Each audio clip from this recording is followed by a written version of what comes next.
भाजपचा वरचष्मा पाहायला मिळतोय। परभणीत सुरेश वरपुडकर यांच्या घरातील सर्व उमेदवार या ठिकाणी पराभूत झाले। शिंगणापूर भाजप उमेदवार चिरंजीव समशेर वरपुडकर पराभूत झाले। दैठणा भाजप उमेदवार प्रेरणा वरपुडकर पराभूत झालेल्या आहेत। तर लोहगाव मधून ऐश्वर्या वरपुडकर यांचा पराभव झालाय।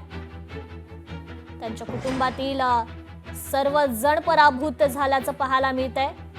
परभणी सुरेश वरपुडकर यांच्या घरातील सर्व उमेदवार मात्र या ठिकाणी पराभूत झालेले आहेत। पंचायत समितीचा 106 जागांचा निकाल हाती आलाय। तर भाजपला 40 जागा आतापर्यंत मिळालेल्या आहेत। त्यानंतर शिवसेनेला 24, अजित पवारांची राष्ट्रवादी 20, काँग्रेस 8, ठाकरेंची शिवसेना 5, शरद पवारांची राष्ट्रवादी 8, मनसेला मात्र या ठिकाणी खातं खोलता आलेलं नाहीये। आतापर्यंत 106 जागांचा पंचायत समितींचा निकाल हाती आलेला आहे। तर जिल्हा परिषदेतील 731 जागांपैकी 531 जागांचा निकाल हाती आलेला आहे।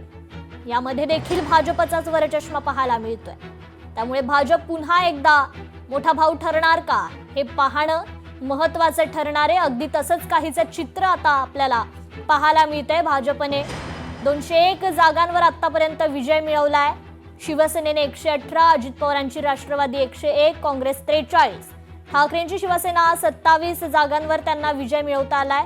शरद पवारांच्या राष्ट्रवादीने 15 जागांवर आतापर्यंत विजय मिळवलेला आहे। तर इतर मधून 26 जागांवर विजय मिळवलेला आहे।